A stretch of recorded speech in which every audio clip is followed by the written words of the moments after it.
Okay, we are recording now. Right, okay. Yep. Um, just a little about my dad. He was 83 when he died. He was born in Selby. He had a lot of trouble with illness in his life. He was diagnosed in the 80s with suffering from manic depression, which, as it was called at the time, it's now called bipolar. And he was put on quite a lot of powerful medications to combat that condition. We lost my mum quite a long time ago in 1997, so he was left on his own, and you know he took quite a lot of looking after. As his big interest in life had been fishing. He used to love going fishing, fly fishing. He used to do, love that. That sort of ended in his 50s when he lost his car and he wasn't able to drive anymore. And then he became interested in horse racing, and he loved following the horse racing on the TV. And that continued right up until his death, really, where he used to come home and watch the racing on the TV, and that's what he really looked forward to doing. As the years went by, because of the powerful medication he was on, he became more and more infirm and much less able to walk, and that got worse over the years. And eventually he got confined to his room, really. He couldn't really leave his own bedroom. He couldn't get down the stairs or anything. So we decided that the best thing was, you know, we were really struggling to look after him at home. And we decided the best thing was for him to go into a home. So initially he went into a Bupa home, and he was in there for a month, and he absolutely hated it, couldn't stand it. There was no staff changed all the time. He couldn't form any relationships with anybody. So we had a look around more locally, and we found a care home down the road called Harrogate Lodge, and we managed to get him transferred there. And surprisingly, he was really happy there. He moved into the unit. There was an exceptionally good nurse ran the unit. The carers were really quite, you know, there's a lot of really good carers. It really gave him a new lease of life. He was, you know, he started coming out and chatting, and he was like the person he had been really before he had this illness. He really did give him a boost. So that was the background to it. He was, you know, he was there two and a half years. There were some changes made at the home because of the changes in funding. They found it increasingly difficult just to get nursing residents in. So overnight, virtually, it became a dementia unit. The unit he was in, and they wanted him to move downstairs, but he wouldn't do because he was happy where he was. So he stayed there for a year, and more changes happened. They appointed a new manager, and immediately a new manager was appointed. Things began to change in the home. The whole atmosphere of the place changed. He started to become increasingly isolated in his room. There was the staff had far too much work on. They were far too busy. Somewhere along the line, the lady who did the activities left. They didn't replace her. So basically, unless I went and saw him and brought him home, he was sat in his room all day with nothing to do, and he became very isolated, very, you know, just nobody to talk to much because the staff that he'd had really good relationships were struggling to look after the people in the home. And you know, we were very concerned at this because obviously with the depression he'd suffered from all his life and all of that, we were really concerned about him. So we were thinking, what's the best thing to do? And then in January 2013, I went it was one Sunday lunchtime, and he come. The thing that bothered him most in all the time he was in Harrogate Lodge was a pressure sore that he'd had when he'd been in St James's Hospital. He'd developed a pressure sore. It healed completely, but it had left some scar tissue, and it hurt him, and he complained about it often. And there was supposed to be a care plan in place there was supposed to be a heel guard, and there was supposed to be a repose cushion placed underneath his heel. Now, that particular Sunday, I got there, and he complained of being ill, and he stayed in bed unusually. He usually got up and sat in his chair. So he'd been in bed maybe 14, 15 hours. And when I got there, he had trouble I had trouble with his lunch, so I fed him his lunch, and then he complained that his foot hurt. So I went down, looked at the, looked under the covers, and he didn't have his heel guard, and he didn't have his repose cushion on. So I thought, well, you better have those on. So I went and looked for the nurse. She was busy serving lunch. So I saw the heel guard was on the side, put it on myself, and thought no more of it. I thought, well, that would be okay. But apparently, a couple of hours later, he once again complained of having pain in his heel. They looked at his heel, and he developed quite a serious wound, a big pressure sore on exactly the same place he'd had one before. Now, what we didn't realise was the seriousness of that wound. It subsequently transpired that wound was a grade 3 pressure sore. It was actually the tissue viability nurse was called, and she came on the Tuesday, and she graded it as unstageable, which I subsequently learned meant that it was a grade 3 or grade 4 pressure sore, which is a very serious injury, and should have required lots of, it should have been declared a clinical incident and all sorts of that, but none of that happened. So anyway, he was in this unit. He was clearly unhappy. He'd suffered this injury. Then it transpired a week later he'd lost a lot of weight in that particular month, which was a bit of a mystery because he still seemed to be eating quite well. So it was decided to move him to the other unit, the downstairs unit, because they said they couldn't look after him particularly well anymore in the nursing unit, and also he was being bothered by other residents who were wandering into his room, and he didn't like that. So we thought it'd be better moving to the downstairs unit. So he did, and after that was like him moving to a completely different home. All the people he'd known, all the carers, the nurses he'd got on really well with, they were obviously still in the other unit, and it was like a completely new unit. They didn't really make any, there was no proper transfer process when he moved, and and he wasn't happy again, and they didn't really, But what was not ever really focused on was this injury to his foot, because nobody seemed to think it was a particularly serious injury. So he went downstairs. After a couple of weeks, his condition suddenly worsened. He just became very confused, absolutely zonked out as well. His level of consciousness changed quite dramatically. So you'd find him slumped in his chair, not really responsive or anything.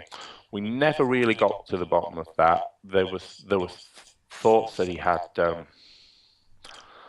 some sort of stroke, or he got vascular dementia, but he was also exhibiting a lot of the symptoms that he'd shown throughout his life because of the mental illness, confusion, and all sorts of things. So we never properly got to the bottom of that. But so he stopped eating particularly well. He was having trouble with solids and all that, and we were trying to get a better diet for him, and we were discussing what he could eat and what he couldn't eat, and not much happened again. And at virtually the same time, the heel appeared to worsen. So they called the tissue viability nurse out again. Never bothered to tell us what the condition of his foot was. A couple of weeks later, the doctor came out, and the doctor was told, in the presence of my sister, that the wound was getting better. His pressure sore was getting better. So we thought, oh, well, that's well and good, but his general condition was still poor. So we were still really concerned that he appeared to be in quite a bit of pain, and he was not eating, and he was very, very confused, and his condition was just generally poor. So we held several other meetings. We at some stage, my sister put in a formal written complaint about the fact that he got the pressure sore, about the general lack of activities in the home and how he'd become isolated and all of that. That complaint was ignored by the manager, just completely not dealt with.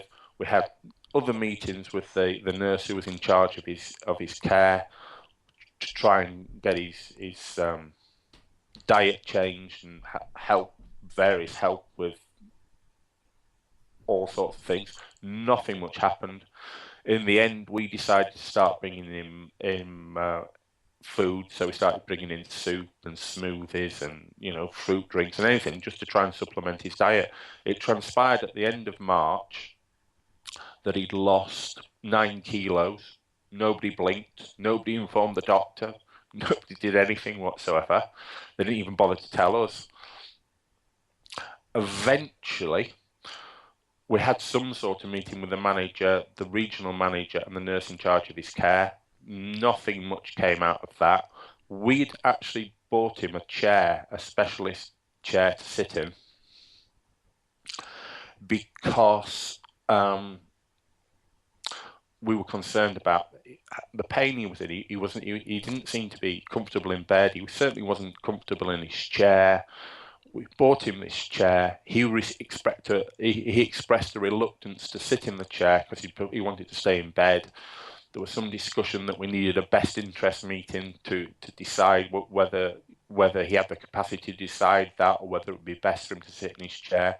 But they decided to hoy him into the chair anyway without this best interest meeting.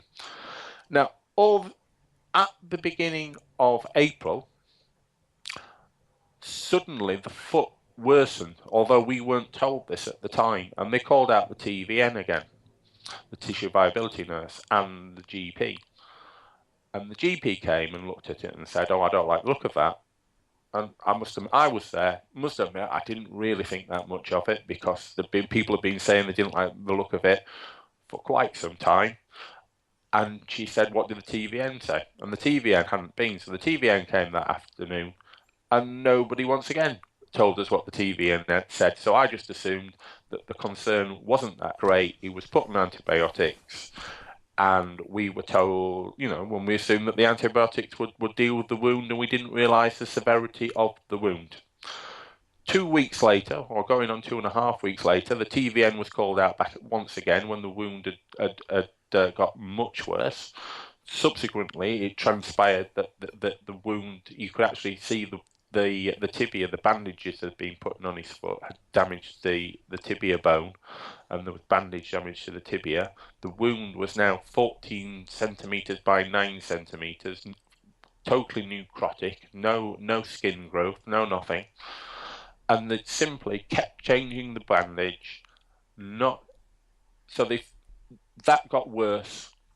They phoned the TVN and they said, "Can you come for a review?"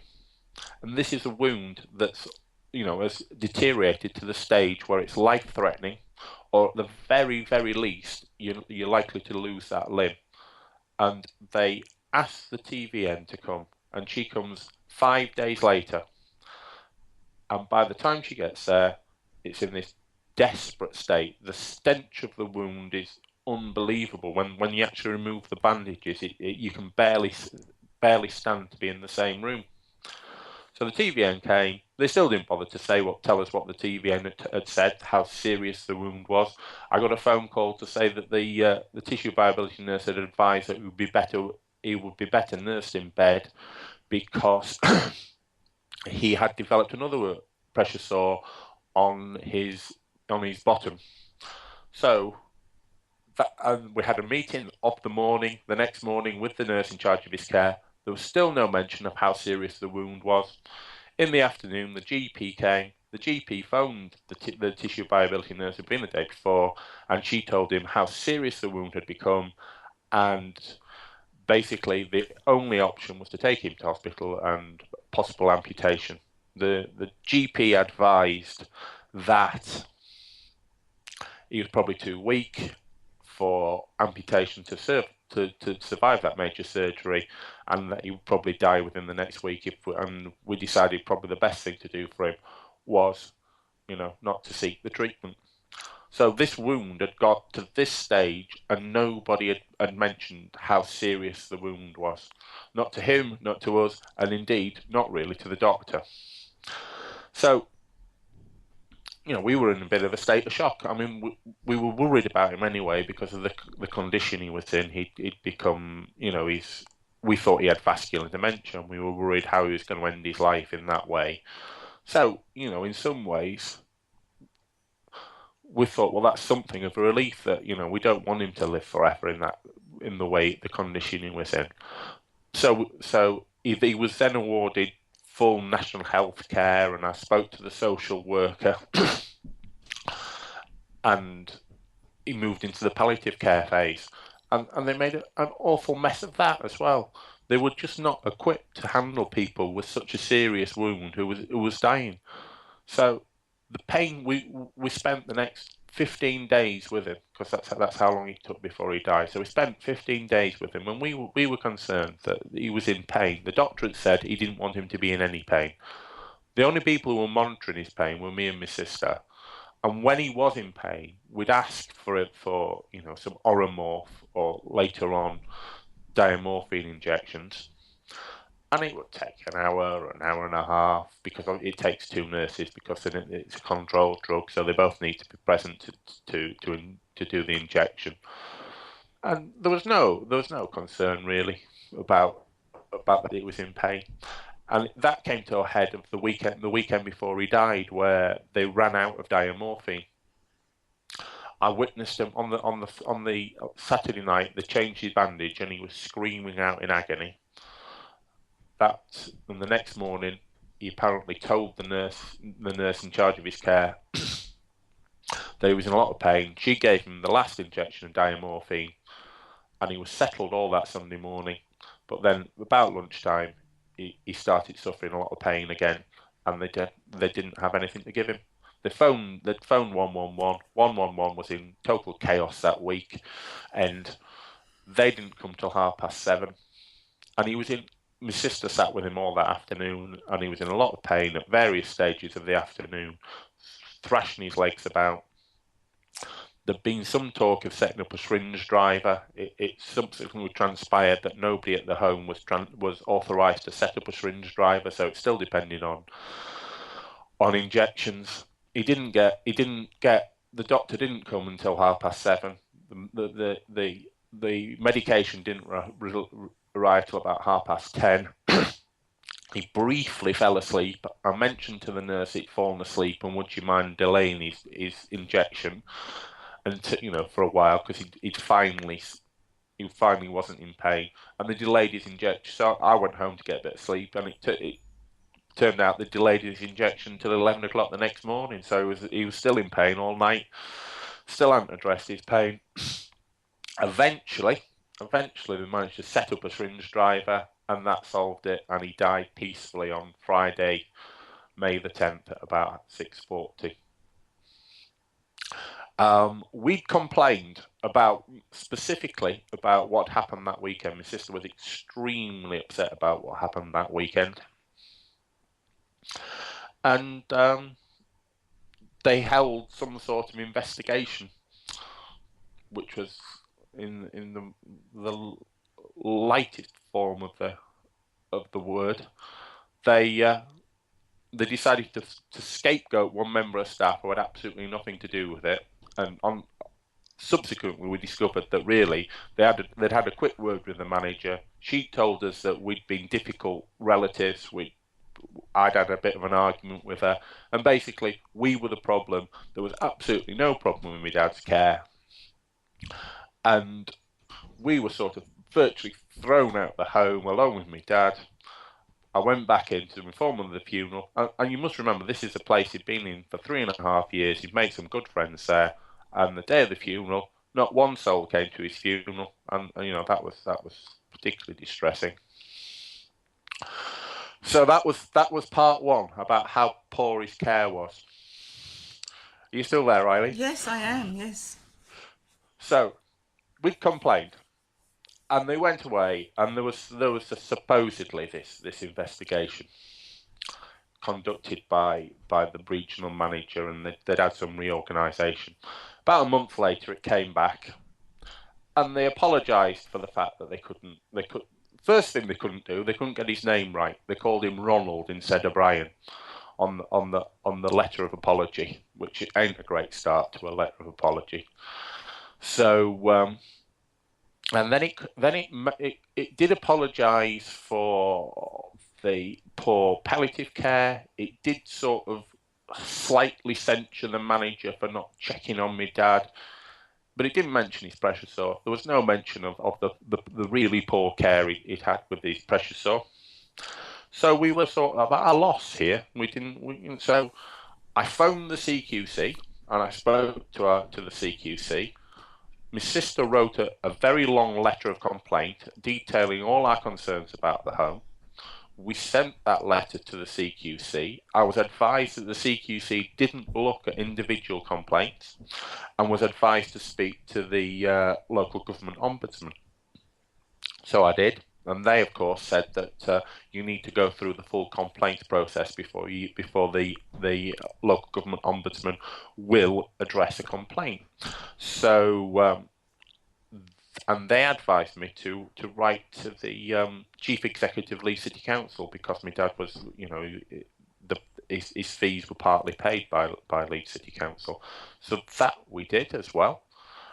At the same time, suddenly out the woodwork at Four Seasons Healthcare, a character calling himself the Complaints, Compliance and Contracts Manager appeared, and he said he wanted to help us with our complaint. And he was a very strange character, but more of him later. So, Leeds City Council Complaints Department get our complaint passed on from the chief exec, and from that they extract 3 allegations of poor care, which were poor pressure sore management, poor nutrition, and poor palliative care and pain control. So that becomes a safeguarding investigation, and the rest of the complaint to do with looking after the way being cared for, with lack of activities and other stuff that still we still haven't really got a reply to. That gets parked because they need to look at the safeguarding investigation first. So then safeguarding is a strange beast. So they decide to have a strategy meeting. They appoint an investigation officer and a safeguarding coordinator, and we have a meeting where various people arrive. CQC obviously can't be bothered turning up, but continuing health care come, and contracts, and the doctor and the TVN. Well, the doctor actually didn't come either, and this complaints manager from Four Seasons Healthcare. So we have a meeting, and he agrees to look at our complaint again, and goes away and allegedly does an investigation.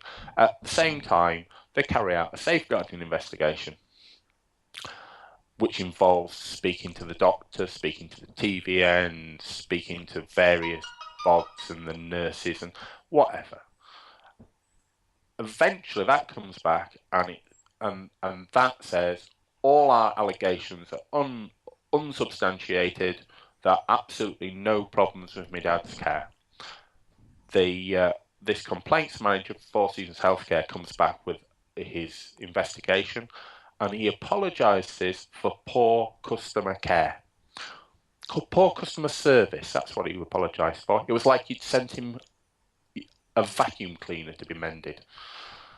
But he could find absolutely no problem with his care. There was no suggestion of neglect or anything, and really the main problem was that I'd been far too aggressive, far too nasty to this poor manager person, and that really was the problem. And also, the nurse that scapegoated, she'd been a disrupting influence in the home, and really they'd sorted all of that out, and now everything was completely fine.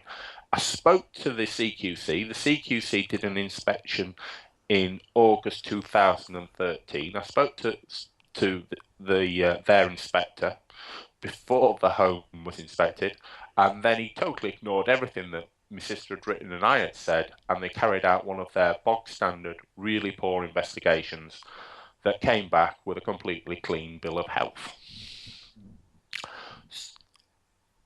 Part of the safeguarding investigation was to speak to the GP and the TVN. And they came back and they said, well, there's absolutely no problems with the home. They had no concerns about his care, no concerns about anything, no concerns about the home, nothing, everything. So in October 2013, there's me and my sister. We've got all this information back, and apparently there's nothing wrong whatsoever at all.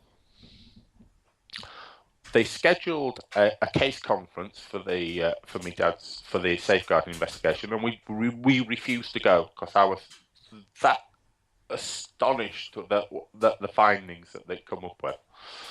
So we refused to go, and that got cancelled because the independent chair didn't feel our views had been taken into account in the initial investigation.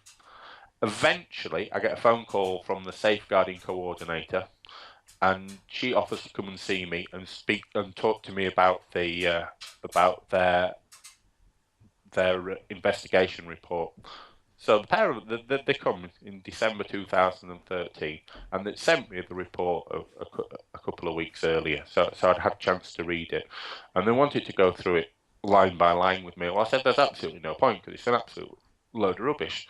Here's what I'd written a decent sized document of my criticisms. I think it's about 12 points of contention that I had with the whole report, and it turns out their line is because none of the professionals involved in the case had raised any concerns, they were unable to do anything.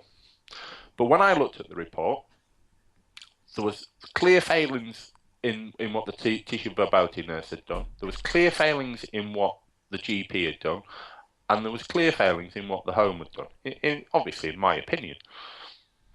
So the only avenue there for, as far as I could see, they were all supporting each other. In effect, they were all, it was like a pyramid, and they were all supporting each other. So I thought the thing to do was to try and break down one of these sides of the triangle. So I complained about the tissue viability nurse. I complained about the GP, and we awaited further developments on that. And then I started doing some research onto exactly what standard of care you could expect for somebody with a pressure sore. And when you actually begin to look, what they did for my dad was so far removed from what they should have done. You couldn't begin to describe how poor it was. So when he first incurred the injury, it was a grade 3 pressure sore. Now, the Health and Social Security Act, that's Health and Social Care Act 2008, states that should have been notified to the CQC. It also states that it's a clinical incident. Because he was partly funded NHS, they should have had a root cause analysis level 2, and they didn't have that. They had the most perfunctory of investigations where they sort of asked somebody the last time he had a bath, did he have any red marks on his foot? And that was the full extent of the investigation. And they should have also mentioned to me dad that he had been the victim of a serious incident, and also his relatives, so that we would have been alerted to the absolute serious nature of his wound.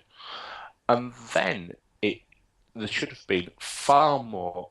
They were totally unaware of how to actually manage the wound when he had it. So not only was there a failure in the care that he got the thing in the first place, but then when you looked at the NICE guidelines, and also I found an NH Trust policy online, when you looked at what they should have done, like for instance, they left him sitting in a chair for 12 hours a day, and research has shown that's worse than actually being sat in bed. The guidelines recommend only 2 hours sat in a chair. So they'd sort of shuffled him about a bit in that chair, but they hadn't actually relieved the pressure on his heel. And the whole thing was, it was a complete, total, utter lack of expertise that they've done. And then when you actually looked at what they'd done when the wound had worsened, they did very little, because they didn't seem to show any concern for the actual life-threatening nature of the wound. So it got a lot worse, and there was no urgent medical attention taken. It was just routine. Oh, it's got worse. Oh, you're going to die. basically that was the way it was treated. So at the same time, I did make a complaint to Leeds Community Healthcare and H Trust. I don't know if you can see that, can you?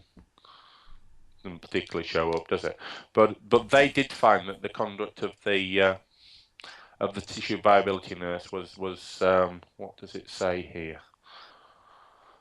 Oh, that's a later letter, isn't it? But they did say that the conduct and actions of the tissue viability service were not of an acceptable nature. She should have actually, when he first incurred the injury, she should have done a Doppler test on his foot to check for the circulation in his foot, and she didn't. And then she didn't come back. She should have actually been far more proactive in his care. She left it to the home, what turned out to be very inexperienced and lacking expertise staff, to look after that wound, and she should have been far more proactive. She should have definitely done a Doppler test far sooner than she did, and she would have found out that he was suffering from peripheral vascular disease, and his treatment may have taken a different line, or certainly we may have been able to address his pain earlier, and we may have been able to make better decisions to ensure his last few months were not as painful and as distressing as they were. Same time, I made a complaint about the GP.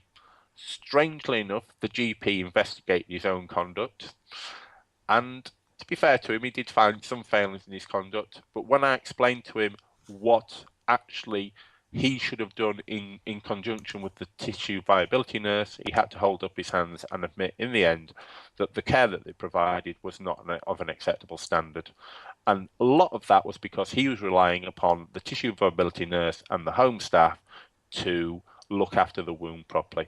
And I do have a certain sympathy for his case, because the communication between the three of them was absolutely appalling. So, in sort of March 2014, this is nearly a whole year after my dad's died, we've got a situation where I've got the doctor saying, yes, there's a problem with his care. I've got the tissue viability service saying, yes, there's a problem with his care. There's another case conference scheduled for March 2018. I write a detailed submission to that case conference with my opinions of how he should have been looked after and where the failings were in his care, backed up to some extent by the doctor's point of view and by the TVN, and that conference gets cancelled because they want to give the care provider the opportunity to respond to my submission. And about 6 weeks later, they come back with the biggest pile of nonsense you've ever seen in all your life again, completely ignoring virtually every point I've made, and just once again stating that they feel his care was adequate, that there'd been no problems with his care, that if they'd have had any concerns about his care, they would have safeguarded him. And it was so unbelievable nonsense that I just got on the phone to him. I hadn't spoke to him for about 6 months. And I got onto the phone to him and I played Merry Hell with him. And in the end, they referred me to the new operations director. She was she'd been part of the regime, and she'd moved out of that area of Four Seasons Healthcare because she'd had some issues with the managing director of that division of Four Seasons Healthcare. But she'd come back. This person actually, finally, they went, and instead of looking at these alleged problems that we'd had with the manager and the issues between me and the manager and the staff and all that, they actually went and looked at my dad's file, and they did a root cause analysis, something that they should have done a year and a half earlier when he was still alive, but there you go. And when they went through his file, they agreed with me that there had been severe failings in his care, that they had no idea, that there was all sorts of issues with his nutrition, his pain control, and his pressure sore management. And she went as far as to say that this was not only at this home, but it was at all the homes that she was in, the manager of, which was about 90, that there were concerns about the standard of pressure sore care in all these 90 homes.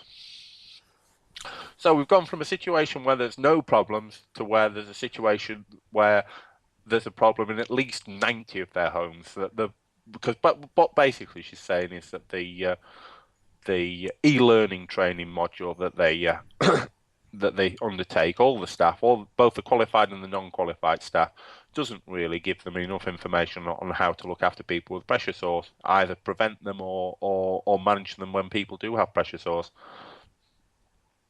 So that suddenly seems like a big issue to me. So we have a meeting once again with this lady, the operations director, and also the two safeguarding people, and she repeats what she says, and suddenly, instead of the allegations being unproven, the allegations are fully substantiated.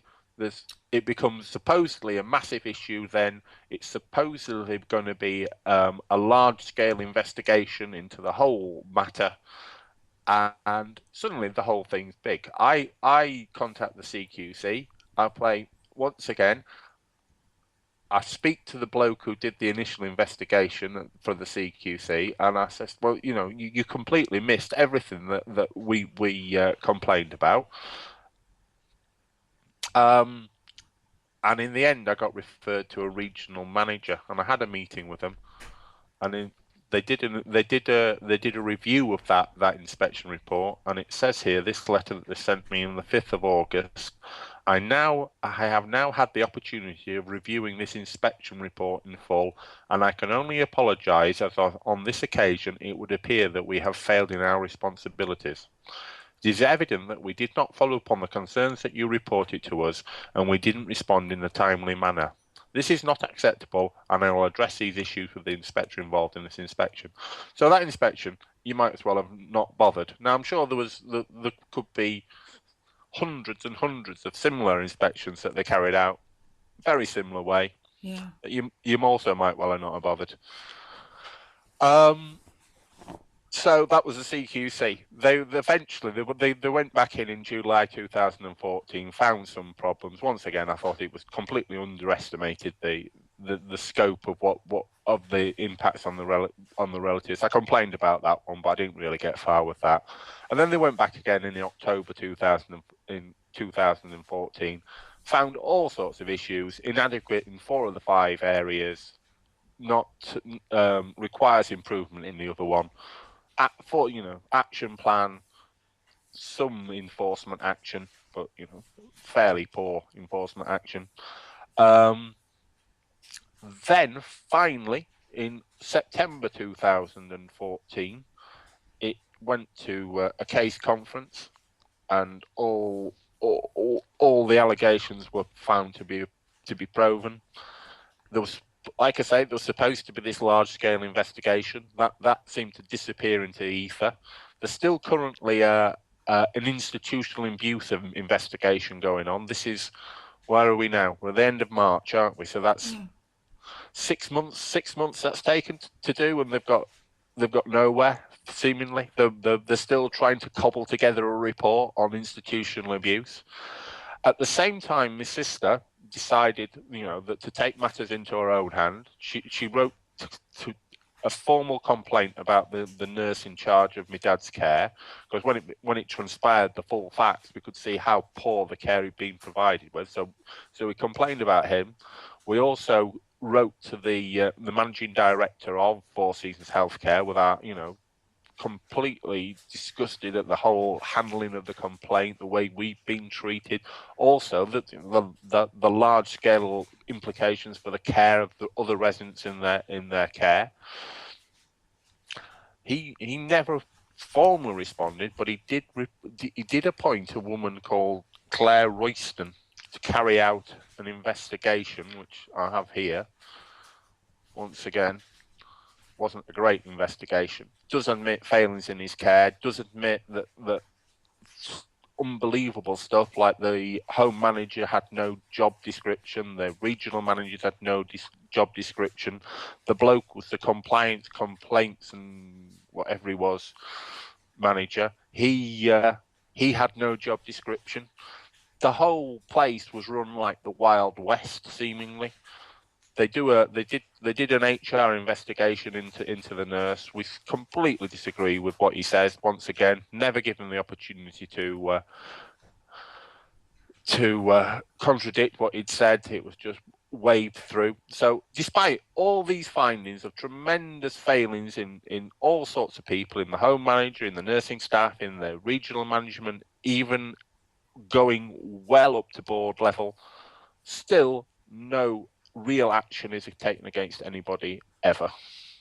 I wasn't happy with that report. I wasn't happy with the way the safeguarding conference was held. It turned out that Leeds Adult Services contracts had gone into that home in October 2013, 2 months after the CQC inspection, and they'd found all sorts of things wrong with it. Failure, environment, management control, staffing issues, training, all sorts of things. Of course, that's didn't tell anybody. Didn't even tell the people who were carrying out the safeguarding investigation. That was kept, nobody knew. So that would have supported what we were saying in October 2013, but kept a secret. Obviously, kept a secret from other members of the public. So nobody ever gets to know what on earth is going on in these homes ever. It's all appallingly secretive. CQC are next to useless. I have still got an independent investigation into Leeds City Council's handling of the complaint and also Four Seasons handling of the complaint. That's been going since October. No, he's actually, I think he's doing a really good job. He's doing a very thorough job, and I'm still awaiting the results of that investigation, which will be interesting. But you are sort of left thinking that, despite, this takes over your life. It's tremendously distressing, especially when they start attacking you as well. Not only the poor care your dad got, but, they start attacking your integrity and blaming you for stuff that's obviously completely nothing to do with you. It's just, why is everything so poor, Eileen? I don't know. If you'd have been listened to early on, all of this could have been avoided. Of course, absolutely, yeah. Yeah. But instead, I think it's their standard reaction is to blame people, but not particularly for poor care. It's for daring to open your mouth. It's for daring to say, I don't think that's right. I don't think that person's... Because, the person, the scapegoat, had issues that she didn't think the manager was she thought she was useless, to be fair. And I don't think she was wrong. And that's what they were more concerned about, the fact that she'd been supposedly undermining the manager. They weren't concerned about the poor care my dad had received. So the scapegoat could have possibly been someone who'd been raising concerns in the home. Yeah, she was, yeah, but she just got shouted down, basically. Oh, it's absolutely horrendous. And, it's amazing that you've carried on fighting and the degree you've had to fight. It's ludicrous, isn't it? It is. At various times I've been at loggerheads with everybody, but in the end, I ended up with quite a good relationship with the safeguarding coordinator at Leeds City Council, a lady who's been in it a long time, and she wants to try and make things better, but the system's so against you. It's unbelievable. But I end up with quite a good relationship with her. But at various times, I've had the most appalling arguments with people because it's so frustrating. Because what tends to happen is that they don't take your word for anything. That they take the word of the people who are looking after them, and they're saying, well, they're nurses or they're a doctor or whatever. They've got a professional duty to tell the truth, and therefore they are telling the truth, even though when clearly they may not be. Yeah, they just presume. And your words are worth nothing. Yeah, it's just a presumption that because they say that everything's okay, then it must be okay. And that's And not, unless you can yeah, provide sort of incontrovertible evidence to the contrary, that's the status quo. The status quo is everything's okay. And it's not, is it? That's the no, problem. no. And you know, just sort of wind up with, if you could say something, you know, about the whole system that's in place to keep people safe, if you could say something to the government, what would you say? It needs to be much more robust. There needs to be far more. It needs the control needs to be much more stringent. Penalties for what's happened in my dad's case need to be much more harsh. There need to be much harsher penalties, and certain people involved in my dad's case at a senior level within Four Seasons Healthcare, they should not be involved within the care industry in future. But can you lay a finger on them? Can you, heck?